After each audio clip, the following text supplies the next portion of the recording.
The opinions expressed in the following programs are those of the participants and do not necessarily reflect those of Rogers nor Rogers TV. This program is brought to you by NHL Center Ice. Follow the teams and players you want to watch no matter where they play. NHL Center Ice is part of the Rogers Super Sports Pack.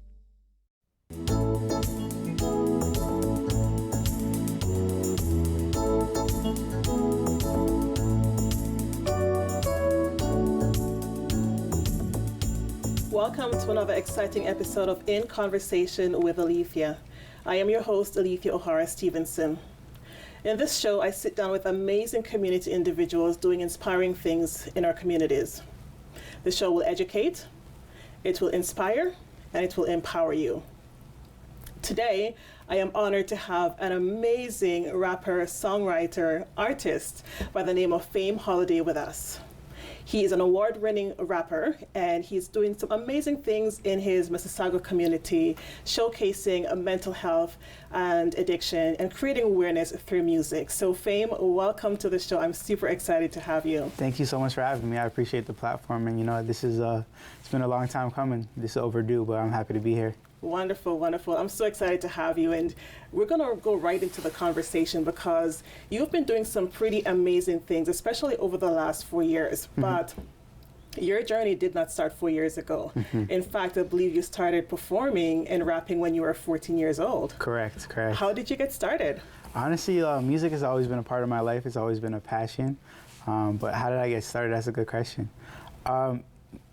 As I grew as a young man, as a kid in high school, I learned that music was a way for me to express myself, really put my feelings into music, and that was my way of coping with things. I was never really big on talking about my emotions or, mm-hmm. Talking to other people. It's just, I kept it in the music, and that was my therapy, as people would say. And once, my parents or my mom, she came across my notebook, and I had family members come across my writing and stuff. They're like, yo, you're actually really good. You should take this serious. And they would hear me rapping in the bedroom and stuff. So they kind of encouraged me. Mm-hmm. And then one day I remember I was 14 in grade 9. I put out my first song on YouTube, and it went crazy. A lot of people streamed it. It had over 60,000 streams. And I was like, wow, people really like this. And mm-hmm. everyone in my high school was very supportive. So it kind of just gave me that confidence that I needed to, take it more serious. That's impressive. And for a young man to be passionate about writing, that's almost unheard of. But I love the fact that you're able to take that, mm-hmm. something that was therapeutic to you, and not transform it into something amazing that you're turning into a profession. Absolutely. No, it's a blessing for sure. That's quite incredible. Now, you talk about, I know you did an interview, I think it was last year, mm-hmm. and you focused on your community, and you talked about your mom just now. Mm-hmm. What role did your mom, your grandparents, your great-grandma, mm-hmm. Play in shaping the man that you are today, and even your musical journey? Yeah, outside of the music, I was actually, my mom had me at a very young age. She was only 16. Mm-hmm. So I didn't grow up with my dad, unfortunately. So single parent, seen a lot of struggling and difficult times, but it built me to see things and kind of grow up a little bit quickly. My mom really inspired me to motivate me to just whatever I want to do in life, chase it, and it will work out however God plans it to. But right. You got to take that chance, and seeing her grind it out, what she went through, raising me at such a young age. Yes. I'm anything is possible because she made it through. So that definitely molded me in a certain way. And my great grandmother, unfortunately, she passed away last year, but thank you. But that's someone who definitely has a big impact on just that support system that you need, especially as a kid. Mm-hmm. So she's always been my number one fan. So that's awesome. Lots of support in the family for sure. Love it. Shout out to all the moms, mm-hmm. who are grinding it out there and making things possible for themselves and their families, right? Absolutely. Big up all the moms. Come on. Love it. Now, you're no stranger to hard work. Obviously, you've been doing the work since you were 14. Mm-hmm. What challenges have you had to overcome, whether personally or even professionally, to get you to where you are today? Yeah, I think with music, I'm sure a lot of artists can relate watching this. Mm-hmm. There's a journey, and it takes time to find yourself. You can be inspired by other people, but you got to separate being inspired and wanting to be like someone and finding yourself and figuring out okay, I'm inspired by this person. They motivate me. They encourage me to go further. But what is my identity? And I feel like for a long time, it took me a while to get that. But I would say about 2018, 17 was a time where I'm like, okay, I think I know my sound a little bit. I'm going to focus on this and study it. And now I can confidently say, like, I know myself and I know my sound. I know what I want to put out in the universe. And I know what I stand for. So it's been a process, but I'm here now. And that's definitely what got me there, just not giving up. I love that. I love that. And you talk about the process, and I know your musical journey started off, you're a rapper, right? And if I look at rappers, typically when you think of rap music, it's, you know, the glitz and the glam and the fast cars and the money. But here you're using your music, you know, with the amazing beats, the amazing lyrics, but you're sending a message out there of hope. You're sending a message out there to inspire individuals, and you're creating awareness on something so powerful. Starting with Take Me Away, that you wrote, I think, in 2021? Correct, yeah. Yeah, what was the reason around Take Me Away, and, you know, what was going through your mind, what was happening for you personally, why that song was so important for you to make, and what is the song about for our audience members? Yeah, for sure. Definitely something that had a big influence on that was the George Floyd situation. You know, me being on social media, that being like my source of my music career pretty much, and like my business, like anything music related, I was on my phone all the time. So all I kept seeing, George Floyd, you know, obviously what happened, RIP to him. Just terrible stories and just, you know, police brutality and a lot of negative things. And you might not express it to people, but, you know, it sits in your brain. Like what you see, it, you're feeding your brain that type of stuff. So it definitely sat in my mind for a long time, and I didn't really know how to express it. But, you know, I would have times where my mom I'll come home and she'll be like, you know, Jamin, that's my real name, Jamin. You know, be careful when you go outside. Like, you know, watch like who you're hanging around with. Like, I don't want you to get caught up in anything. Be careful, be careful, be careful. And, you know, being told that so many times, it makes you very aware. Like, I really do got to watch my surroundings, because you never know what you're going to come across. And I feel like that record was me just kind of explaining how I feel about the George Floyd situation, how I feel about Black Lives Matter, how I feel about, you know, my brothers and sisters, like, you know, we're killing each other essentially as well. We're like against each other when we should really support each other. And there's a lot of emotions in that record, but everything I said is real. It's a very vulnerable record for me, for sure. Yeah, and, you know, I can totally understand that record, because the same message that, you know, your mom was giving to you is the same message that I would say to my son, right? He just turned 14, so when you go outside, be careful of your surroundings. So I can totally understand from a mom's perspective, but hearing your journey and the reason why you wrote that song, I think it's quite powerful. Yeah. Right? Have you had any feedback from young people who, you know, who have heard the record and, you know, it kind of resonated with them? Absolutely. And before I get like right into that, I also want to like add, like I felt like it was such a vulnerable record that I didn't have any intentions on putting it out at first. I remember I had a studio session with a big producer in the city. He goes by the name of Nice Productions. And I was playing him some records, and that is a particular record that stood out to him. And he was like, yo, Fame, like, you need to put this out now. This is not only good for people to hear like how you feel, but it's very necessary for the times we're in. You know, a lot of people could resonate with this message. Like, you got to put it out. So when he said that, it was like wildfire in my brain. Like, you know, like the light bulb went off, as you could say. And I was like, that's a no-brainer. Like, you're right. You know, a lot of people can resonate with this, and I want to do this for the people. Like, even though I'm being vulnerable on the record, like, I'm not afraid to be judged. Like, I want to do this for the people. So if you've seen the music video, which I'm sure you have, I got like the whole city involved, and, you know, everyone in that video is someone who has a big platform and is doing something positive for the community. So I want to bring everyone together and just show, like, you know, unity is how we make change. You know, really spreading awareness in the right ways. Like, this is the stuff that matters, even outside of the music. Like, it's bigger than me. You know what I mean? Definitely. And like going back to what you were asking, like the response, it's mind-blowing. You know, we got an award from the city of Mississauga just for the music video and the impact that it had. And just to know, like, it changed people's life, and it reminded them, like, you know, you're not alone going on this journey, and we all feel different emotions. It's just about coming together and having these conversations to get through it.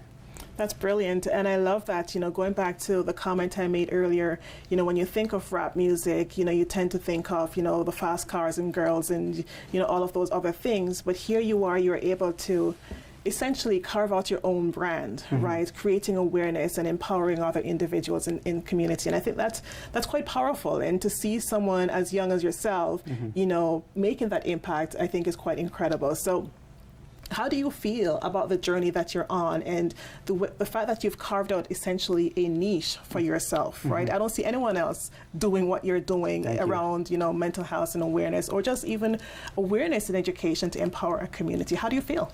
I feel like I have purpose. You know, I feel like I'm a true believer of God. I know that's not for everybody, but for me personally, I can speak for myself. I do believe in God, and I feel like we have a great relationship, and that's somebody that I pray to often, you know, for giving thanks and just guidance, you know, and I always ask for guidance, and I trust that I'm on this journey, and, you know, whatever needs to be said, like, let me be that vessel, let me be that voice for the people in that sense. So I just feel great that people resonate with the music, and it's not something I'm doing for clout or attention. It's honestly real, and it makes me feel good to know that not only is it like therapy for me, but the fact that it can reach other people and help them get through their situations that they're going through, like that's like almost like a superpower, you know?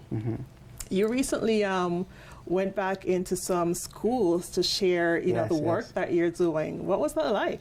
Amazing. Like, it's one thing to, like, you know, like I said, connect with people, but my main focus with the record, What a Year, was like to really engage with the youth. You know, understand their perspective and what they're going through, and going back to my brain and like, what was high school like for me? You know, what was that experience, and is it any different from what kids are experiencing now?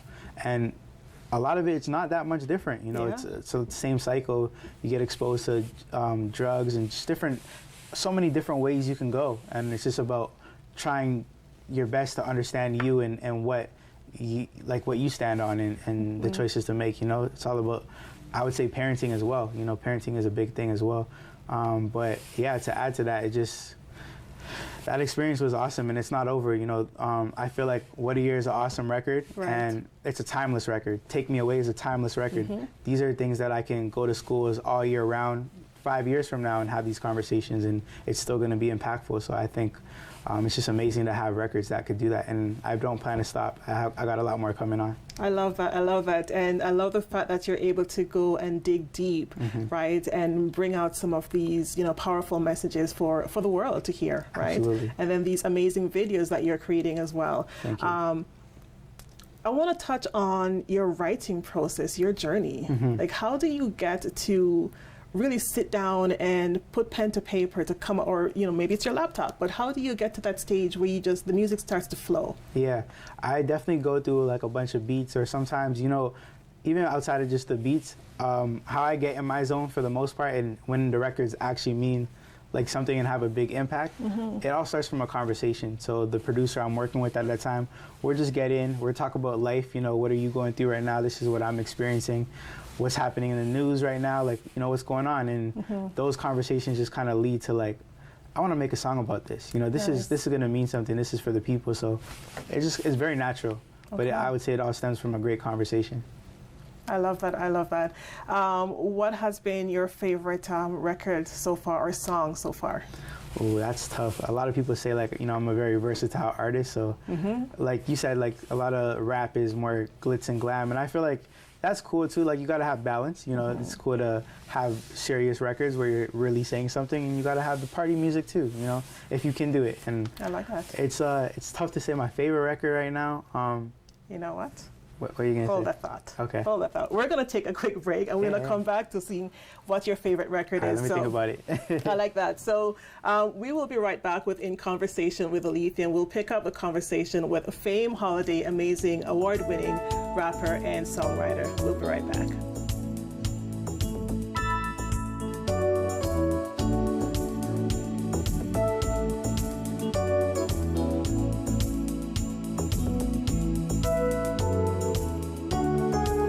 Looking for the best way to get the Major League Baseball games you want to watch? Rogers Super Sports Pack has you covered. With MLB Extra Innings, you'll have a premium ticket to out-of-market regular season games, with all games available in HD. Don't miss the action from the games you want from both the American and National Leagues. MLB Extra Innings, part of the Super Sports Pack. For only $35.95 a month, Rogers customers get all this for one all-inclusive price. Order using your remote starting on channel 431 or visit Rogers.com today.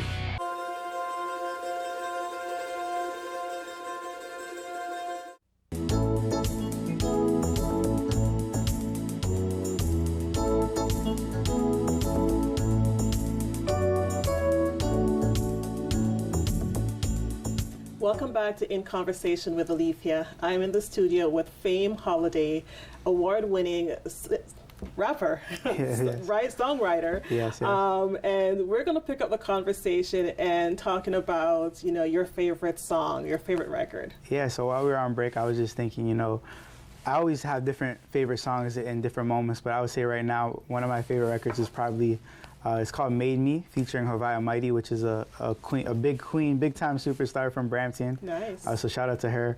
But yeah, that record is pretty much just about, the struggle made me who I am. Like the experiences I've gone through molded me to the person I am today outside of like my family and friends, Okay, I like that. I'll have to go and listen to that now. For sure, check it out.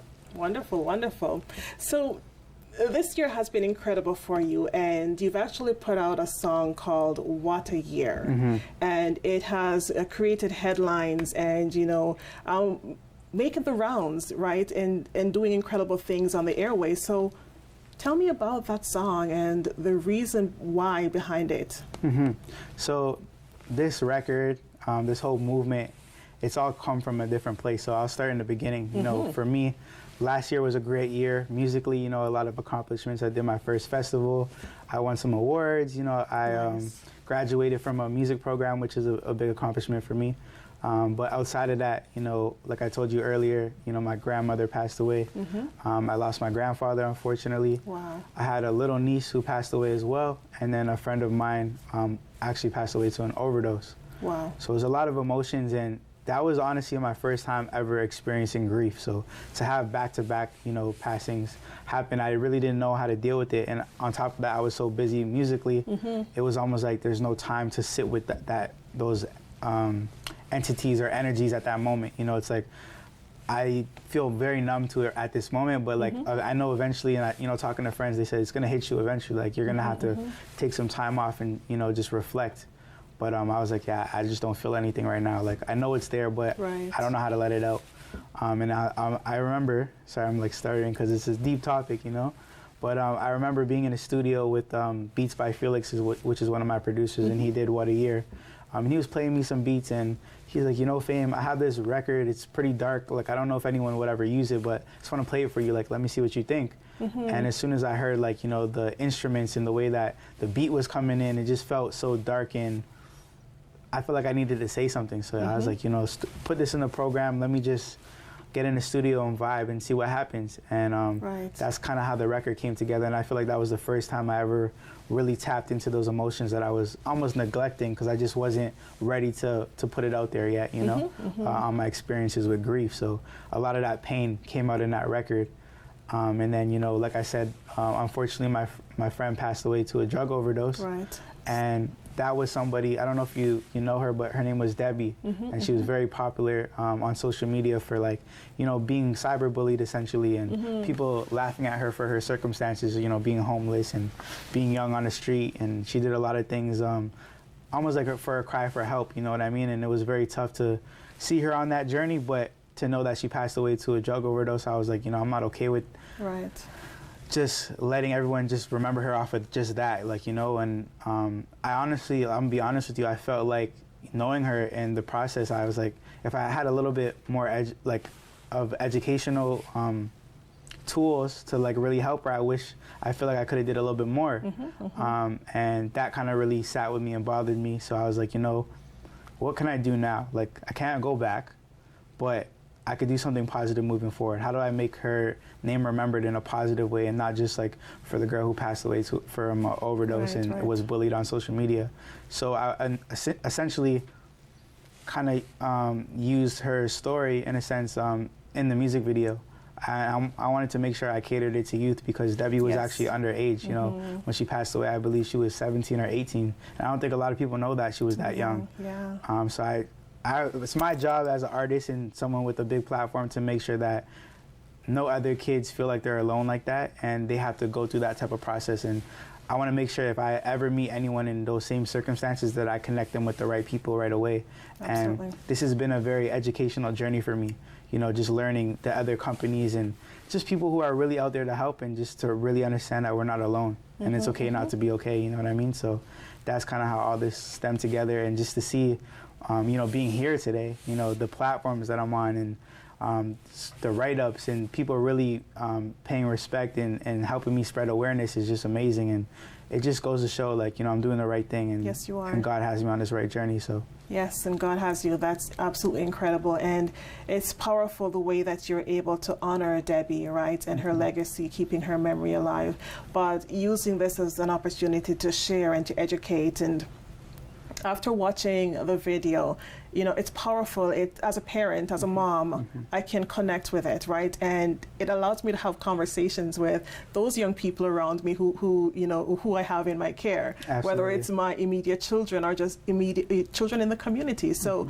that message, the video, it's powerful, and it's more than just a song that you were able to put out there, yes. right? There's a powerful message behind it, and you're able to have people come and realize that there is help and there is hope out there. Absolutely. Right. And there's a lot. And going back to what you said, like, I use this music video even when I go to school as an educational tool to have these conversations. Yes. Because we're essentially showing them, like, we know what you experienced in high school. We see it. And even talking to the students, you're like, yo, we see this every day. Like, this is really what it is. Like, wow, I never expect to, like, visually see it so raw. And but it's true that this is what they go through. And these are the options that they're faced with. Am I going this way? Am I going that way? Like, it's all about, like, who's around them, being around the right people. So yes, having these conversations is important too. Exactly. And just showing them for real, like, if you go down this path, this is what it looks like when it gets dark, and I don't want you to be over there. There's a better side, a more positive side, so. I want to touch on something, because you're doing it right now. You're being vulnerable as a young Black man, talking about your emotions. That's unheard of in our community, right? And here you are sharing your emotions with the world. Why is that important? And how do you feel that will impact other young men out there? That's a good question. It's definitely important to me, because it's almost like, outside of writing music, this is also therapy. I'm letting things out that usually I would just hold inside, and essentially it will haunt you. It will stick to you and bring the wrong things around you.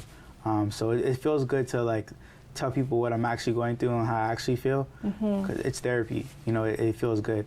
Outside of that, understanding, like, especially growing up in a Black home, in the Black community, this mental health is a conversation we never have. I don't even remember ever hearing mental health, just that word alone in my household. So to understand that, talk to friends about it too, and they feel the same way. We need to change that narrative, because it's not always about, you got to be tough, you got to be strong, go to church and pray on it. It's like, what do you do outside of that?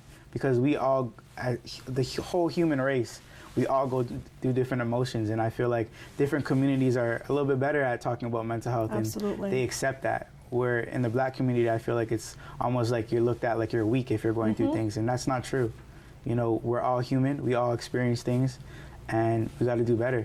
Absolutely, and it takes a certain level of courage and strength to share your emotions and to talk about the things that are deeply impacting you. Absolutely, but I can't even take responsibility for that. I give it up to God. I honestly feel like, He's blessed me with, not feeling like, oh, I'm judged here, and I don't care about that stuff. If I'm saving even one person's life, having this conversation, that's enough for me, And I know you're doing some amazing things, just even with your social media platform, having those conversations with individuals in the community.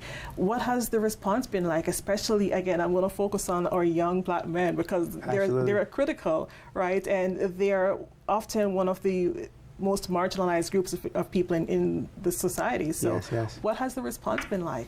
It's been very emotional, very deep, but very real. And I say that because going back to what you said about, the artist persona and just being always flashy all the time, a lot of people feel like, that's what they need to be. And they neglect how they really feel, and they hide what they really go through in life. And I feel like me being vulnerable has shown, someone who a lot of people look up to, like, as a leader, and especially in the community. Me being vulnerable is just opening so many doors for other people to come out and share their stories. Absolutely. So releasing this record, I can't even tell you how many messages I've gotten of just people, like, letting me know their experiences with mental health, and some of our stories are even, like, almost identical. And I just been open to having these conversations with them and letting them know, like, you're not alone, and having Instagram lives and talking about grief and anxiety, depression, drug misuse. These are all real serious topics that happen every single day, and it's important to talk about it, especially coming from an artist. We don't really hear like you said, artists being vulnerable and really talking about these things. So to be one of them, I'm grateful. That's amazing. And you were able to partner, I believe, with CAMH? Yes, CAMH. Okay. Yes. Tell me about that journey. I'm gonna be honest. I essentially wanted to talk to CAMH and also Kids Help Phone. Unfortunately, with the release time and there's a lot of things that happen behind the scenes. They just didn't get back in time for me to legally be able to add their information. Okay. But now being more into the schools and stuff, I know that's something that a lot of the schools push. Kids Help Phone. So that's also a company that essentially I want to partner up with too, and really promote to the kids it's okay to call that line. It doesn't make you weak or you shouldn't be embarrassed. They're actually there to help, and that's a great platform to be on. So I definitely feel there's a lot of companies out here as well. We got I'm not sure if you ever heard of Stolen from Africa. Yes, I think he's on your platform, your Instagram. Yes. Okay. My homie Logic, that's my big brother. He does a lot of great things for the community as well. So there's a lot of people empowered. It's just about bringing the pieces together and continuing to grow, especially within the Black community. Definitely, and it is so critically needed, these tough conversations. Absolutely. Right. If you were to look back at your younger self, the 14-year-old Fame, what would you say to him? So I get this question a lot in interviews, and I always say the same thing. I wouldn't say anything, only because I wouldn't want to mislead or change anything, because I wouldn't be who I am today if I changed any step of the way. You know what I mean? I'm here from experience. I'm here from the things I go through or went through in the past. So I just wouldn't change anything, because it might take me a whole nother way, Okay, not even to say, grind it out, you'll make it. No? I feel like I went through everything I needed to go through for a reason. I like that. Yeah. That's interesting, and that you don't often hear that response when you ask such a question. So I like that. It's unique. I believe in manifestation, and if you believe in God, then you really got to believe in God and trust the process. And for you to question the process, it's normal sometimes, but I'm not going to question it for the long run. I really do believe so. Okay, wow. Yeah, I'm in good hands. Love that. 30 seconds. What message would you give to the youth out there? Oh, okay, 30 seconds. We got 25 seconds now. Yes. All of you guys, stay motivated. Try your best to be a leader. Come together, especially when it comes to mental health, spread awareness, and please understand you're not alone, and there is help out there. I'm here to help you, so just reach out. It's love. Love it. Thank you so much, Fame. What a year. Indeed, yes. What a year. Thank you for the amazing work that you're doing in the community and creating awareness around mental health. It has been incredible having you on the show. Absolutely. Thank you so Wonderful. much. I appreciate you. No problem. Until next time, thank you for joining us on In Conversation with Alethia. See you soon.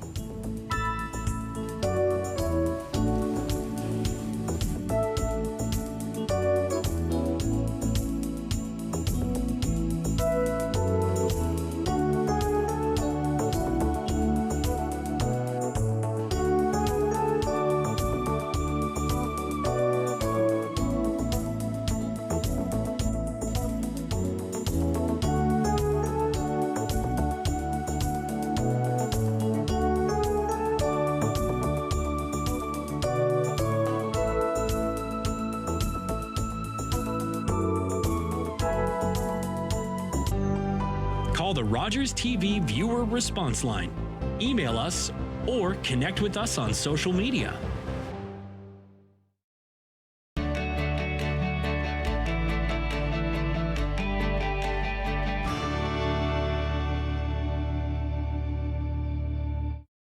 When we turn a blind eye to racism, we turn a blind eye to ourselves. As Canadians, we disavow all forms of racism, built on a foundation of